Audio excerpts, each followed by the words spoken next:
આવનાર 31 ડિસેમ્બરના રોજ જે નવ વર્ષની ઉજવણી થનાર છે એને લઈને રાજકોટ શહેર પોલીસ દ્વારા તમામ તૈયારીઓ પૂર્ણ કરી લેવામાં આવેલ છે અને રાજકોટ શહેર એસઓજી દ્વારા એક એફએસએલની મદદની સાથે એક એનડીપીએસનો કન્ટેન્ટ કોઈ માણસે કન્ઝ્યુમ કર્યો છે કે કેમ આ ચેક કરવા માટે એક નવી કિટ એમની પાસે આવેલી છે. એના મારફતે જે એનડીપીએસનો કન્ટેન્ટનો કન્ઝ્યુમર્સ છે એને ચેક કરવામાં આવશે અને આ સિવાય તમામને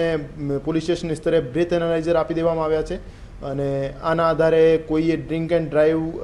કરી રહ્યા હોય અથવા દારૂ પીને જાહેરમાં ફરી રહ્યા હોય તો એવા માણસોને ચેક કરવામાં આવશે અને એના વિરુદ્ધ પગલાં લેવામાં આવશે. આ સિવાય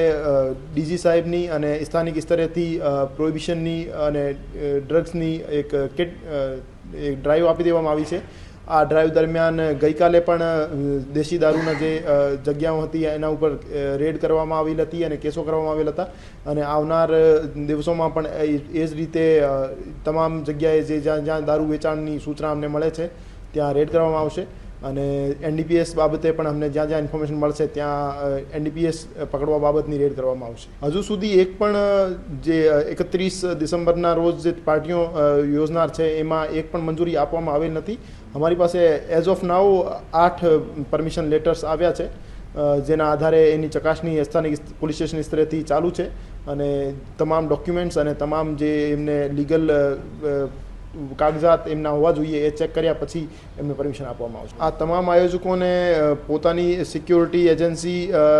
અને સીસીટીવી કેમેરા મારફતે જે એમની એક્ટિવિટી થઈ રહી છે એના ઉપર સુપરવિઝન રાખવાનું રહેશે અને એને ઇન્શ્યોર કરવાનું રહેશે કે એવી કોઈ પણ ઘટના ના બને જેના કારણે એને જે પરમિશન લેટર આપવામાં આવ્યું છે એની કોઈ શરત ભંગ થાય